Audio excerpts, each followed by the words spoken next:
Good morning everyone. কি খবৰ আপোনালোকৰ? আশা ৰাখিছোঁ আপোনালোক আটাইয়ে ভালে কুশলে আছে। মই আজি আপোনালোকৰ আগত বহুদিনৰ মূৰত কলডিল বা কলফুল ভজাৰ ৰেচিপি লৈ আহিছোঁ। আৰু এই ৰেচিপি বনাবৰ বাবে মই কলফুলখিনি মিহিকৈ কাটি লৈ পেলাই প্ৰেছাৰত বইল কৰি ল'ম।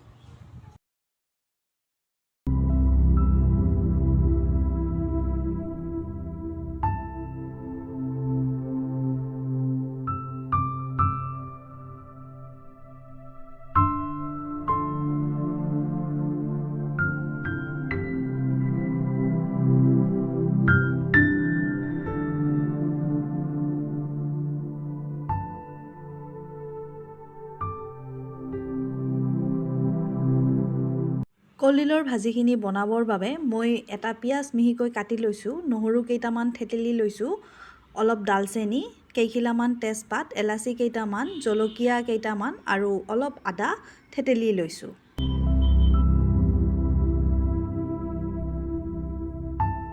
কেৰাহী এটাত তেল গৰম হ'বলৈ আগতে দি দিয়া হৈছিল আৰু তেলখিনি গৰম হৈ যোৱাৰ লগে লগে ইয়াতে জলকীয়া, তেজপাত, এলাচি আৰু ডালচেনিখিনি অলপ ৰঙচুৱাকৈ ভাজিবলৈ দিয়া হৈছে।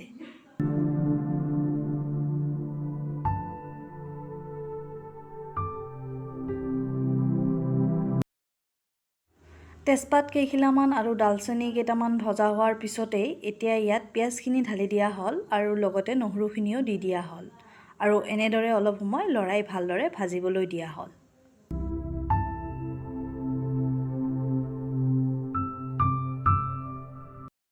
মই আগতে গোটা জিৰাখিনি দি দিয়া নাছিলোঁ, সেইকাৰণে এতিয়া গোটা জিৰাখিনি দি পেলাই অলপ লৰাই চৰাই ৰঙচুৱাকৈ ভাজি লৈ এতিয়া ইয়াত হালধি গুড়ি এড কৰি দিলোঁ।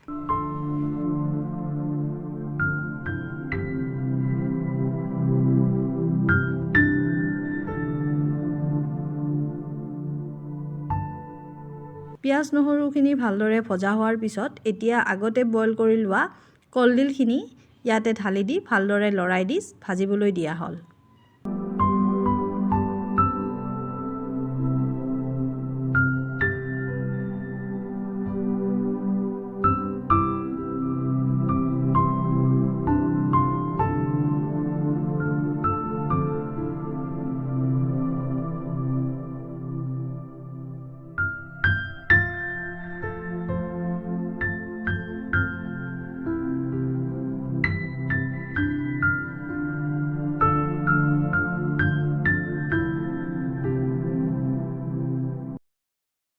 এতিয়া অলপ সময় পিছত জিৰা গুড়ি আৰু ধনিয়া গুড়ি অলপ ঢালি দি পেলাই ভাজিবলৈ দিয়া হ'ল।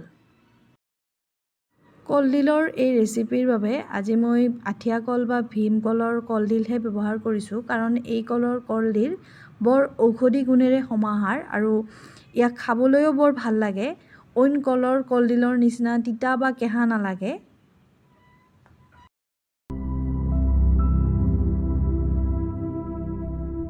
এইদৰে কিছু সময় ভজা হোৱাৰ পিছত এতিয়া ইয়াত থেতেলিয়াই লোৱা আদাখিনিও ইয়াত দি দিয়া হ'ল আৰু ভালদৰে লৰাই দি ভাজিবলৈ দিয়া হ'ল।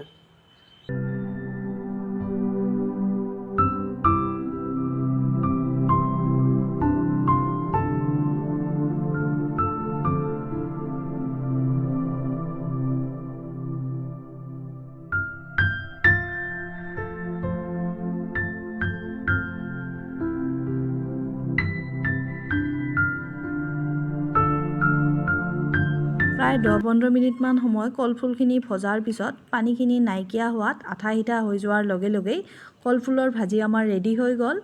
এতিয়া ইয়াক আমি গৰমে গৰমে ভাতৰ সৈতে পৰিৱেশন কৰিব পাৰিম। আপোনালোকেও এইদৰে বনাই খাই চাব পাৰে। খুব কম সময়ৰ ভিতৰতে এই কলফুলৰ ভাজি আমাৰ ৰেডি হৈ গ'ল।